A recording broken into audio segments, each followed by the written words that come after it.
Ok, bonjour à toutes et à tous. C'est parti pour un petit moment de réflexion.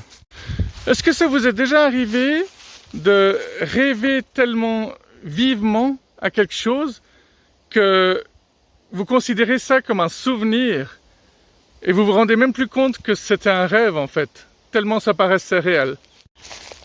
Franchement, qui allume les lampadaires?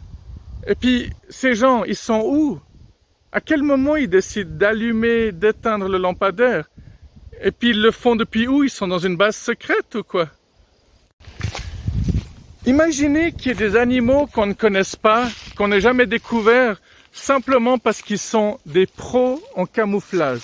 Encore meilleurs que le caméléon, quoi. Et puis imagine qu'ils soient immenses, qu'on soit juste là à leurs pieds, et qu'ils soient à deux doigts de nous dévorer, mais qu'ils soient pacifistes. Est-ce que vous vous êtes déjà penché un peu sur les déjà-vus? Imaginez qu'en fait les déjà-vus, en fait, ce soit simplement des moments où vous soyez mort, mais que vous reprenez votre vie. Des moments où vous étiez mort et que vous revenez à la vie, mais que vous reprenez votre vie à ce moment-là. Un peu comme dans un jeu vidéo, hein, les gamers, ça doit leur parler ce genre de truc. Paf, tu meurs, tu réapparais, et t'as un sentiment de déjà-vu. C'est génial. Non, parce qu'on parle de réincarnation, mais ça veut dire que tu meurs et puis tu recommences tout depuis le début. Mais peut-être que dans 127 ans, on nous annoncera qu'en fait, c'est complètement faux et que j'avais raison. Je te promets, Bibo, à l'époque, il était pris pour un fou, quoi. Tout le monde pensait qu'il fallait l'interner, et puis en fait, il avait raison sur tout, quoi, le mec. Ah là là, quand je pense qu'ils l'ont crucifié et brûlé sous un bûcher en même temps, le mec qui se la pète trop, quoi. Le mec qui croit qu'il est le nouveau Messie, qui va changer le monde, alors qu'il fait juste des vidéos qui n'ont pas de succès dans une forêt perdue. Ah, mais il y a un banc, là. C'est cool, ça. Ça, c'est le trouble de l'attention, quoi. Le mec, il déraille, il part dans ses pensées, il fait de la mythomanie, et puis après, paf, un petit banc, et le monde est heureux de nouveau. Ok, d'après vous, combien de piscines vous pouvez remplir avec toute l'eau que vous avez utilisée pour vous laver durant votre vie?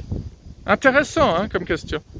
Combien auriez-vous pu, je ne sais pas quel temps utiliser, mais vous m'avez compris.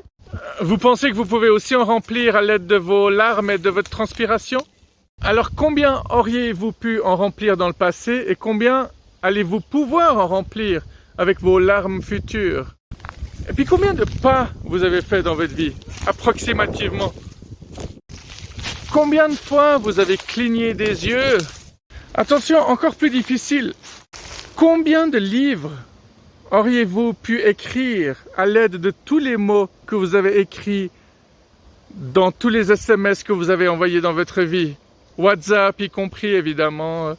Imaginez le nombre de livres que vous auriez pu écrire à l'aide de toutes les phrases que vous avez écrites sur les réseaux sociaux. Non, parce que c'est pas rien tout ça. Ça vous montre surtout tout le temps que vous perdez à longueur de journée, hein. Voilà, et pour finir, sachez que vous n'arriverez jamais à toucher votre coude droite avec votre main droite. C'est masculin, coude, hein, coude droit. Je parle pas du coude droit au tennis. Et pareil avec votre main gauche, vous n'arriverez jamais à toucher votre coude gauche.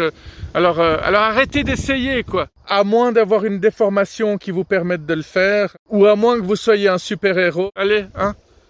Non, vous arriverez jamais à lécher vos coudes non plus. Purée, ah là là.